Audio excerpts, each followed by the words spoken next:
बच्चा दिखाई देता है। वह उसे देखकर दंग रह जाता है। उसका रंग नीला होता है। ये तो कोई कुत्ते का बच्चा लगता है, लेकिन ये तो नीले रंग का है। मैंने तो इससे पहले कभी भी नीले रंग का कुत्ता नहीं देखा। इसे घर ले चलता हूँ, सुमन तो इसे देखकर बहुत खुश हो जाएगी। फिर वह किसान उस बच्चे को निकालता है और अपने साथ लेकर घर की ओर चल देता है। अरे सुमन, जल्दी बाहर आओ, देखो मैं तुम्हारे लिए क्या लाया हूँ। तभी उसकी पत्नी बाहर आती है और कुत्ते के बच्चे को किसान के हाथ में देखकर चौंक जाती है। हाय, कितना प्यारा है, ये तो नीले रंग का है। अजी, ये आपको कहाँ से मिला? क्या मैं इसे अपने साथ रख सकती हूँ? मुझे बचपन से एक कुत्ते के बच्चे को पालने का बहुत शौक था। हाँ हाँ, क्यों नहीं, मैं इसे तुम्हारे लिए ही तो लाया हूँ। लेकिन ये आपको मिला कहाँ से? मैं खेत की तरफ जा रहा था, तभी अचानक गड्ढे से इसके रोने की आवाज आई। मैंने झांक कर देखा तो मुझे ये उसमें पड़ा हुआ मिला। ये जरूर भूखा होगा, तुम इसे कुछ खाने को दे दो। इतना बोलकर किसान वहाँ से चला जाता है। फिर सुमन उसकी खूब देखभाल करती है। वह दिन भर उसके साथ खेलता कूदता है। सुमन भी उसे पाकर बहुत खुश थी। वह कुत्ता पूरे गांव में आकर्षण का केंद्र था।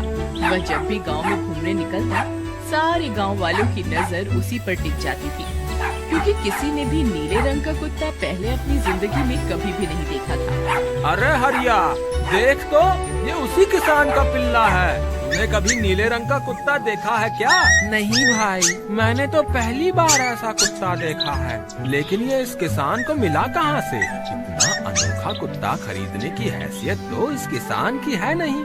अरे भाई, इसे तो ये किसी गड्ढे में पड़ा हुआ मिला था। मुझे तो लगता है जरूर ही ये कोई जादुई कुत्ता है। तुम्हें क्या लगता है बाजार में इसकी क्या कीमत होगी? भाई, ये तो नायाब चीज है, ये तो अनमोल होगा। इसके हमें मुंह मांगे पैसे मिलेंगे। भाई, हर नायाब चीज पर तो सिर्फ हमारा ही अधिकार है। देर किस बात की, आज रात को ही इसे किसान के घर से चुरा लेंगे। रात होने पर किसान और उसकी पत्नी घर में सो रहे होते हैं। तभी लल्लन और हरिया किसान के घर में घुस जाते हैं और नीलू को बहलाने फुसलाने लगते हैं। ले ले बेटा, बिस्कुट खा ले। ले ले ले ले ले ले, आजा आजा। वह झट से उसे बोरे में कैद कर लेते हैं और वहाँ से 9 2 11 हो जाते हैं और भागकर अपने घर आ जाते हैं। हरिया भाई, एक काम तो पूरा हो गया, बस अब इसे शहर जाकर किसी को बेचना बाकी है। शुभ काम में देरी किस बात की? हम कल सुबह होते ही इसे शहर जाकर किसी को बेच आएंगे। अगले दिन सुबह होने पर वे दोनों नीलू को बोरे में डालते हैं और उसे बेचने के लिए निकल पड़ते हैं। रास्ते में उन्हें एक सेठ मिलता है। उसे उस बोरे में से अजीब अजीब सी आवाजें आती हैं। अरे भाई, रुको रुको, इस बोरे में क्या भर कर ले जा रहे हैं? भाई, ये एक जादुई कुत्ता है। ऐसा कुत्ता पूरी दुनिया में केवल एक ही है। ऐसा कैसे हो सकता है भाई? जरा मुझे भी तो दिखाओ। वह सेठ नीलू को देखकर चौंक जाता है। तुम्हें इसके लिए 100 सोने की मुद्राएं देनी होंगी। ठीक है, मुझे मंजूर है। लो, ये लो तुम्हारी 100 मुद्राएं। आज से ये कुत्ता मेरा हुआ। वहीं दूसरी तरफ नीलू को घर में न पाकर सुमन और किसान परेशान हो जाते हैं। सुमन का रो रो कर बुरा हाल हो जाता है। नीलू, तुम कहाँ चले गए? अरे भाई, मैंने तुम्हारे कुत्ते को देखा था। वो लल्लन और हरिया तुम्हारे घर से बोरे में किसी को भरकर ले जा रहे थे। वो अवश्य ही तुम्हारा कुत्ता होगा। फिर किसान भागता हुआ लल्लन के घर जाता है। लल्लन, मुझे पता चल गया है, तुम्ही ने मेरे नीलू को चुराया है। उसे अभी के अभी वापस लौटा दो, नहीं तो मुखिया से कहकर तुम्हें कड़ी से कड़ी सजा दिलवाऊंगा। अरे हरिया भाई, इसे कैसे पता चल गया? मुझे लगता है किसी ने हमें उसे चुराते हुए देख लिया होगा। मुझे अभी के अभी मेरा कुत्ता वापस करो, नहीं तो अच्छा नहीं होगा। भाई, तुम्हारे कुत्ते को तो हमने 100 मुद्राओं में बेच दिया। अब तुम चाहो तो सारी मुद्राएं रख लो और हमें छोड़ दो। नहीं नहीं, मुझे मेरा कुत्ता ही चाहिए। तुम्हारे पास कल सुबह तक का वक्त है। कैसे भी करके उस व्यापारी को ढूंढो और मुझे मेरा कुत्ता वापस ला कर दो, नहीं तो जेल जाने के लिए तैयार हो जाओ। इतना बोलकर किसान वहाँ से चला जाता है। अरे मर गए रे, अब क्या करें? ये तो थानेदार की धमकी देकर गया है। लल्लन भाई, मुझे जेल नहीं जाना, अब कुछ करो ना। हाय रे, अब क्या होगा? चलो उस सेठ को ढूंढते हैं, उसे उसके सारे पैसे लौटाकर उस कुत्ते को वापस ले लेंगे। वे दोनों उस सेठ की तलाश में निकल पड़ते हैं, लेकिन बहुत देर तक ढूंढने पर भी उन्हें वह सेठ नहीं मिलता। लल्लन भाई, यहाँ तो उस सेठ का कोई नामो निशान ही नहीं है। न जाने अब तक कहाँ निकल गया होगा। अब क्या करें? हमारे पास कल सुबह तक का ही वक्त है। अरे आर्या, वो देख, ये तो बिल्कुल किसान के कुत्ते जैसा ही लग रहा है।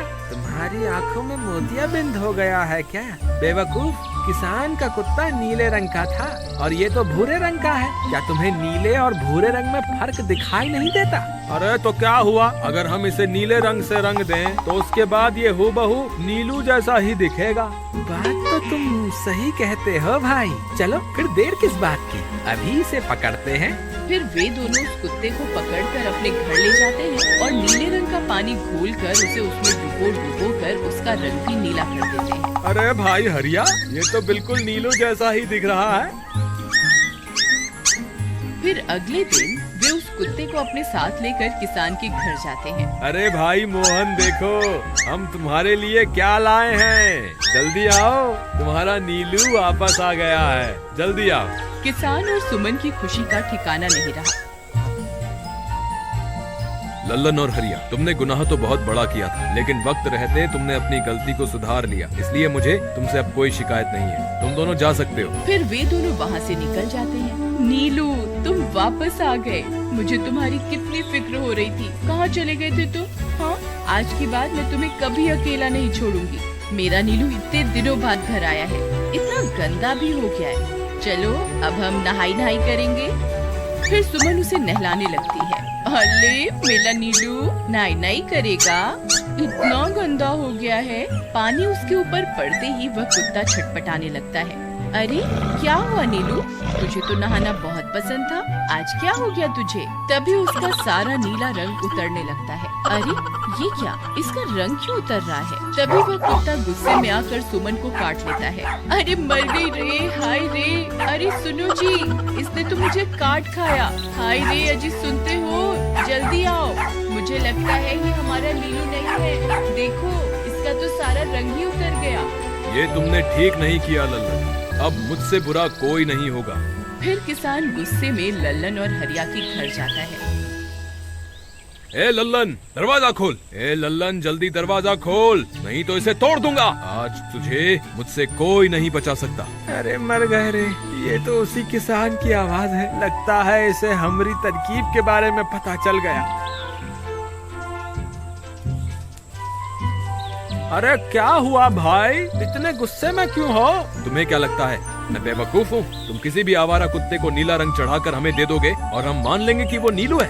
भाई हमें माफ कर दो, हमने उस सेठ को ढूंढने की बहुत कोशिश की, लेकिन उसका कोई नामो निशान नहीं मिला। भाई तुम ये 100 मुद्राएं रख लो, अब इससे ज्यादा हम तुम्हारे लिए और कुछ नहीं कर सकते। अगर तुम चाहो तो हमें जेल भिजवा दो, हम दोनों अपनी गलती की सजा काटने को तैयार हैं। किसान उदास हो जाता है और उनसे 100 मुद्राएं लेकर वापस अपने घर आ जाता है। मुझे माफ कर दो सुमन, मैं तुम्हारे नीलू को नहीं ढूंढ पाया। ये लो, ये 100 मुद्राएं हैं। नीलू को बेचने पर उन्हें इतने पैसे मिले थे जो उन्होंने मुझे दे दिए। उन्हें अपनी गलती का बहुत पछतावा है, लेकिन अब कुछ नहीं हो सकता। नहीं, मेरा नीलू जरूर वापस आएगा। हम एक काम करते हैं, कल सुबह इन 100 मुद्राओं का भोजन खरीदकर गरीबों में बांट देंगे। क्या पता उनकी दी हुई दुआओं से हमारा नीलू वापस आ जाए। अगले दिन सुबह होने पर वे दोनों उन पैसों से गरीबों में भोजन बांट देते हैं और वापस अपने घर की ओर चल देते हैं। तभी उन्हें कुछ आवाजें सुनाई देती हैं।